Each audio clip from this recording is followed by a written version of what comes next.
Hola, amics i amigues. N'hi havia ganes de tornar, no us vaig a mentir, la veritat. Bueno, el tema d'avui. A veure, quan parlem de moto, normalment sempre tenim al cap velocitat i adrenalina, no? Algú em dirà, jo afegiria llibertat. I jo dic, bueno, jo no afegiria llibertat, perquè jo tinc llibertat per anar per on vull i on vull, ja sigui en moto o en carromato. Però això és un altre capítol.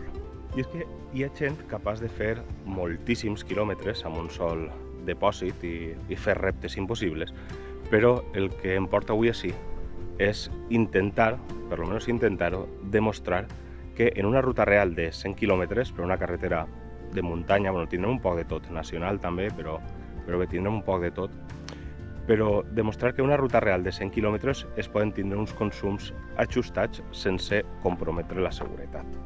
Òbviament, per això i per intentar mesurar-ho el millor possible, el que he fet ha sigut ficar tant el comptaquilòmetres com el consum, a l'eixir de casa l'he ficat a 0. Així que anem a veure què passa.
Portem ara uns 30 quilòmetres més o menys i un consum de 4,1, que crec que no està gens malament, tenint en compte que venim per la carretera de muntanya i de més, també és de veure que hem baixat, aleshores anava prou més tranquil, diguem-ne.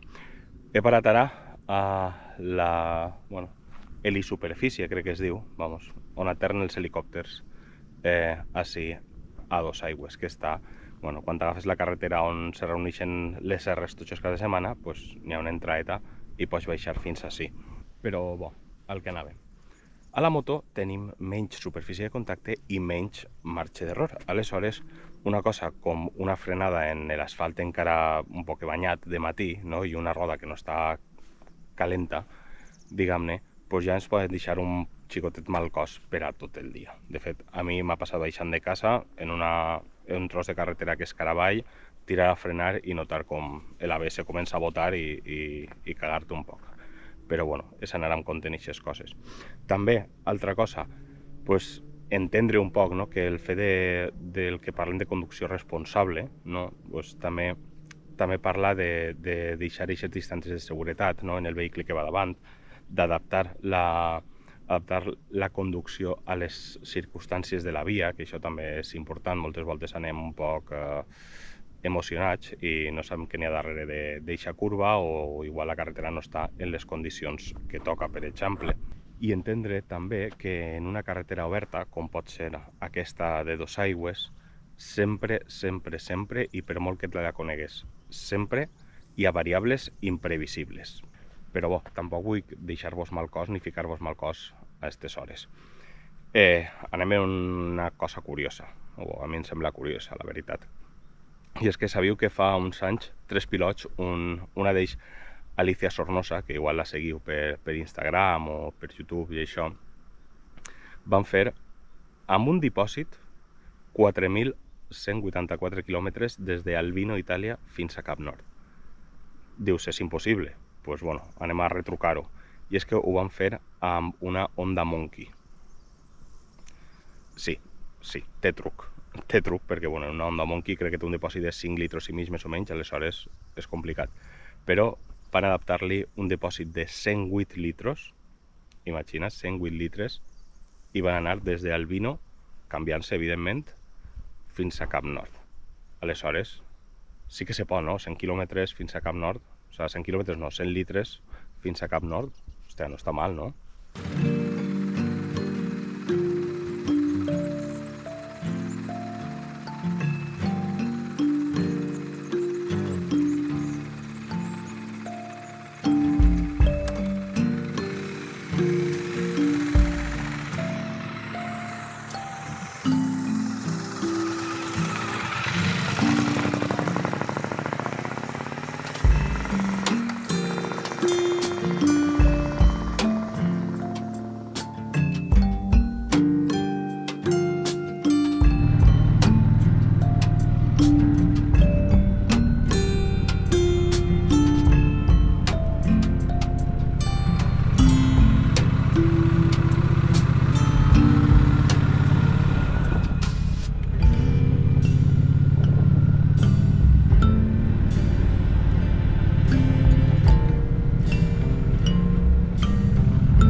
He fet com 7 o 8 quilòmetres des de l'última volta que vam parar. El consum ha augmentat un poc perquè bueno, anem cara amunt, aleshores s'ha notat en 2 dècimes. Però bueno, jo volia parlar-vos dels camins alternatius, no? Dels camins que bueno, ens permeten moltes voltes portar unes mitjanes pues, més contínues, per dir-ho d'alguna forma, no? I amb menys interrupcions. Algú em dirà, l'autopista és el millor perquè te fiques a 140 i no pares hasta Oslo a tope per a tu. També és de veres que, per exemple, pues les acceleracions brusques, no? Vull dir, evitar aquestes transferències de pes brusques, apurar les marxes també, no? Això que mola, que tots ho hem fet alguna volta, però bueno, al final això, pues, si ho evitem, pues, també reduïm l'estrès del motor, no?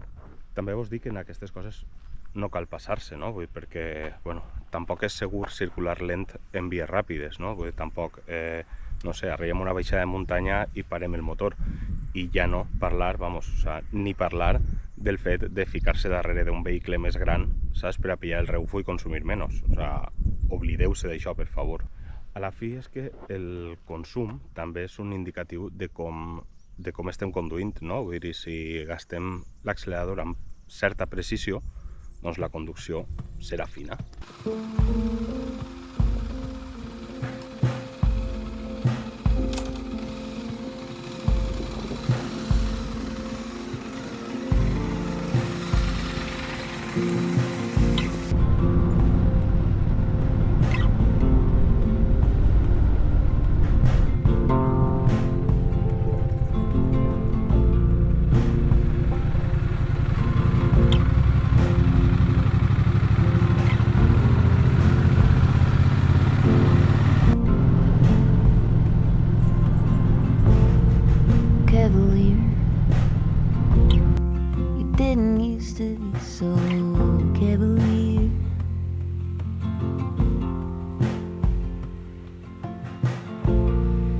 cavalier.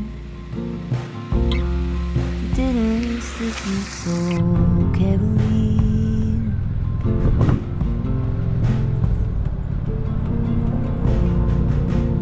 Barefoot in the truck, racing the coastline. You took the laces of your boots and tied them on mine,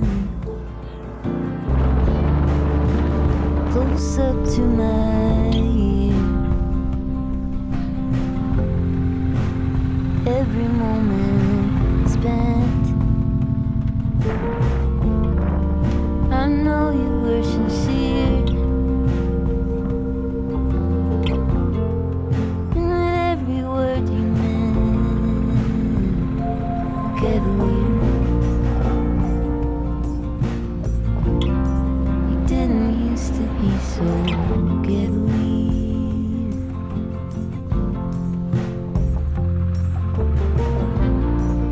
Cavalier, didn't used to be so cavalier. Ara vos conto on he arribat, que crec que és un lloc curiós o xulo. 63 quilòmetres, o així, 64 quilòmetres, un consum de 4 litros al 100. No està malament per anar per on anem, pense jo. I una cosa que s'ha de dir també és que la conducció, saps? La conducció eficient comença també inclús abans d'encendre la moto, no? És a dir, uns pneumàtics amb una bona pressió, bueno, amb una bona pressió no, amb la pressió adequada, la que et recomana el fabricant i aquestes coses. Després unes pastilles de freno que estiguen en bones condicions, no? Per així que la frenada no sigui més llarga del que toca. Però bueno, totes aquestes coses. Vos conto on estic, mireu. Veu que tots són ruïnes. Són les ruïnes de Cases del Raval. Les Cases del Raval, no sé si sabíeu que Raval se refereix als nuclis, diguem, que estaven fora de les muralles, no? Cal que així, la veritat és que muralles poques, perquè, bueno, Cases del Raval no era un poble així com el que coneixem, no? Era un conjunt de cases disperses, cada un al seu lloc, gent vivint al camp, no? Amb un mode de vida que se va perdent a poc a poc, un mode de vida totalment lligat a la terra. A dia d'avui la veritat és que sols queden restes, però el que ha desaparegut realment no són les cases, diguem, el que ha desaparegut és la forma de viure, no? Aquesta forma tranquil·la, assossegada, com dic, molt lligada a la terra. Però la veritat és que si ara canvieu Cases del Raval per qualsevol altre poble que probablement pugueu tindre prou de casa, servirà igual.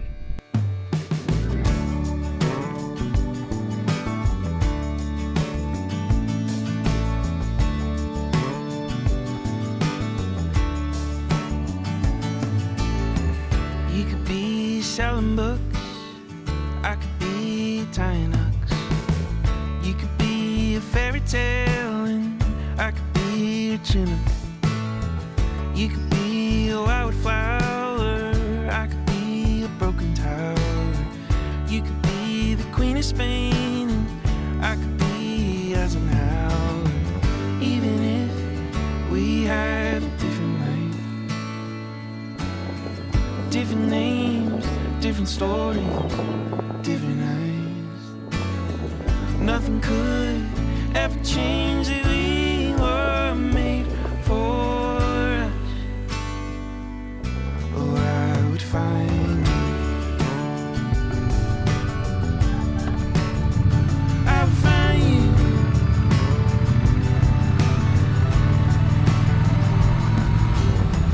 You could be going places, I could be time laces, leaving out for Sicily, sailing out overseas.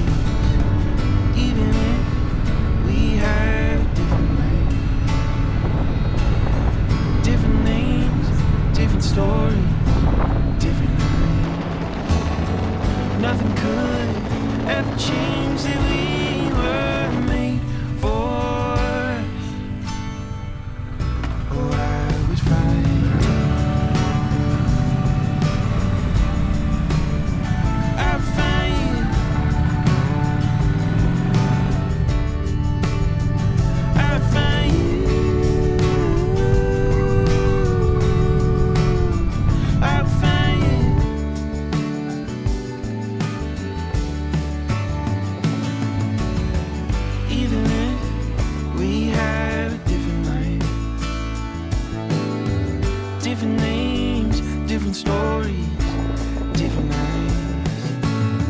Nothing could ever change that we were made for us. Oh, I would find you. I would find you. I would find you. I would find you.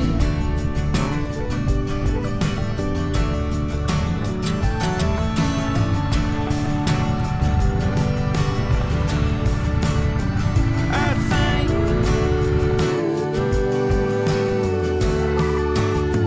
I'd find you.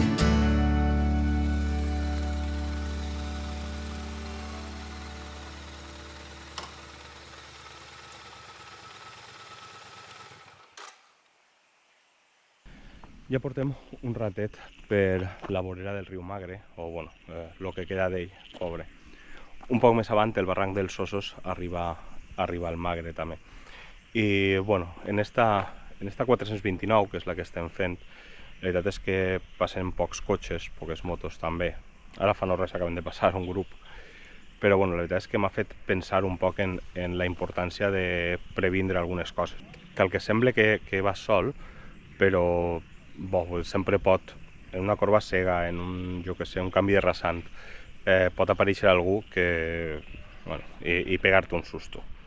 No? Evidentment, també, jo que sé, pues, evitar en la mesura del possible pues, estar en angles morts. Hem de també intentar senyalitzar de forma correcta, però és que estan al nostre costat s'entenen un poc, que a voltes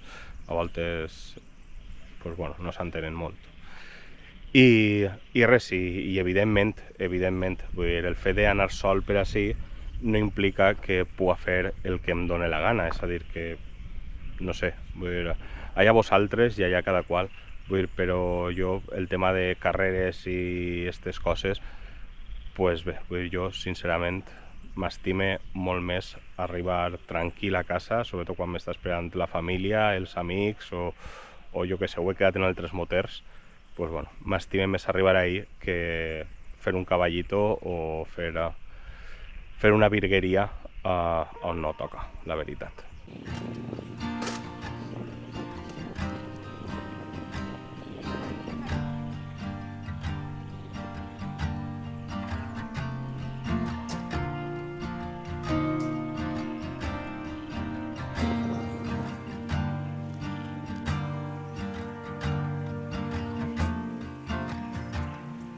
It gives me the creeps, a tingling feeling, insisting there's probably somewhere else I should be, but it's not in my knowing. I started fearing it'll never be. House on the table, getting the stars in the middle. Craving a gobble what for? Just trying to keep up. Kids in the driveway car.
Acabo d'arribar ara, he complit els 101 quilòmetres, però no podia parar a mitjà de la carretera. He arribat a la font de Cayenne Baja i, bueno, anem a veure què ha passat amb el consum.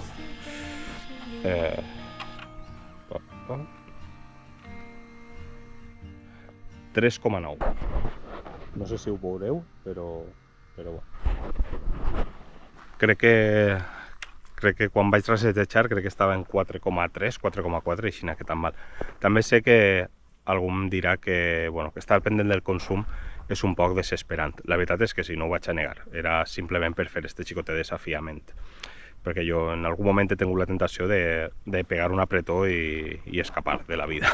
Però jo vos dic que cada vegada que puja la moto tinc molt en compte el pacte que tinc amb mi mateix i amb els meus, que és disfrutar al màxim de la moto sense posar en perill el nostre futur.